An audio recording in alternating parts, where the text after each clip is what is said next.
have teams in 11 different countries with the companies that you represent? No more. We have teams in about 16. 16? So how does that work as far as you have a CEO for each one of those companies? You're like the head of the operations. You check in with them periodically. Do they speak different languages? How does this work? Yeah, historically we had 15, 16 CEOs, but as I mentioned before, we're unifying the company. So now we're structured what we call functionally. So I'm the CEO. There's a head of sales, and that head of sales is responsible for all of the sales teams in all 16, 17 different product lines. There's a head of marketing. That head of marketing is responsible for all of the marketing across all of the product lines. So we're moving from the structure that you described, where each product has its own set of functions, to a unified set of functions. So you're the head of all of it? Yeah. So, all right. So how does that work? Dealing with different languages, different cultures, different. How are you able to delegate authority effectively to 16 different satellites? I've been doing that since Primavera. Like when I was, employee 6 at Primavera, and we grew internationally, I was hiring people in Japan. I was hiring people in China, and I was pretty young. So one of the advantages I gained is I was able to I could stay in China for 4 weeks. I didn't have kids. I wasn't married. So I would stay there and I would become attuned to the culture in ways that, people who didn't have that opportunity weren't. So I'm probably quite culturally sensitive because of that, but I don't speak any other languages. So my senior leadership team all speak very good English, and then they have their second, sometimes third language.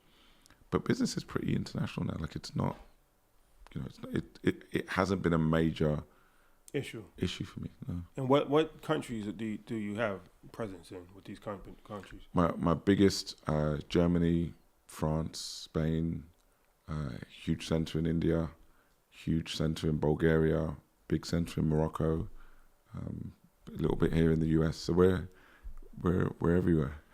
In terms of impact, you said that when you actually have a sale, people understand that yes, you've made money, and the automatic thing is like, oh, this is how you have to give it back. And I'm thinking community when you say that.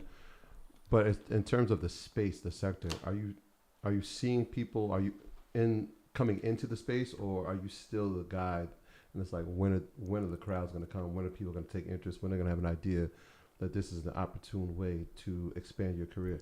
People of color coming into space. Yeah. Oh yeah. I mean, and there's a ton of great networks who are really driving that agenda in a fantastic way. You got Black Tech Awards. You got BYP in the UK.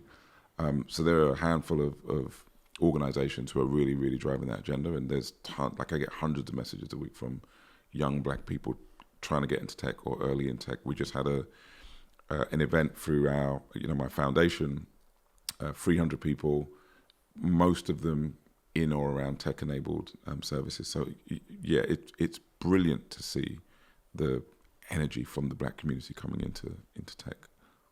So what's your advice for companies that want to get to a level where they could potentially be purchased by somebody like you, right? Like, what should a founder be working on the early levels as far as implementing systems? Because sometimes it's hard to kind of reverse the engine after it's already 3 years down the line. You've made systematic mistakes that's kind of hard to. Like, what should they be thinking about at day one with the plan in 5 years? I'm gonna be trying to sell my company. Two things I learned which have really helped me. So one is team, especially for founders, because one of the most value crippling scenarios that I see founders walk into time and time again is maintaining ownership, not just equity ownership, but ownership of each function, everything that needs to be done. It's their thing, so they keep hold of it. They don't let others who have experience, expertise, relationships in easily. And by the time I show up, there's some parts of the company that are performing well below the level they should be, just because the founder hasn't got the experience or the time to service those areas well. So get people in who are brilliant on topics, narrow and deep, right? That's the first thing.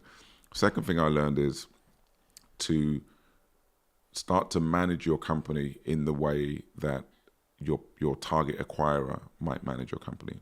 So for me, when in software, I look at something called the rule of. That's the percentage of profit the company makes plus the rate at which it grows. And that's a starting indicator for health of a software company. If a software company grows at 50% and break even, that's okay. That's a rule of 50. If a software company grows at 50% and makes 10% margins, that's a rule of 60. That company is better than the one that grows. It's a starting indicator, so that company is better than the other one. If it grows at 25% but makes a 10% loss, that's now a rule of 15 company, right? So think about that rule of. Then there's something like a CAC, customer acquisition cost. That's where you take the total cost, sales cost, marketing cost, any cost you have to acquire a customer, and you put it up against the amount of sales that you made, and that gives you your customer acquisition cost. And that cost should be as low as possible. That says that the sales and marketing engine is highly performant. So in our space, there will be 6 or 7 of those things that are long distance indicators for the health of a company.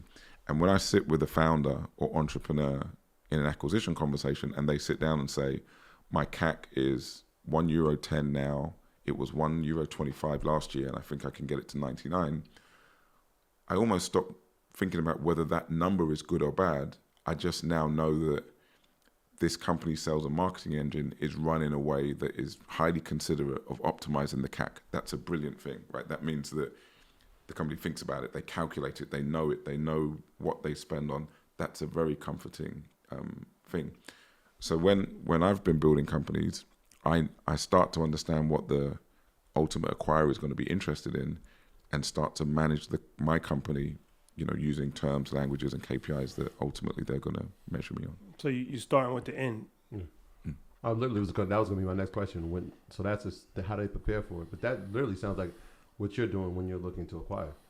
Looking at every one of these metrics. I look at what I acquire in that way, and I run my company because I know what questions people are going to ask me when I'm selling. I know what things they're going to look at. Yeah, but the thing not to mistake that for is to run your company to be bought. You mustn't do that either, because you can have a relationship with American Express. You can think this is the most natural buy on earth. This is a no-brainer of a deal.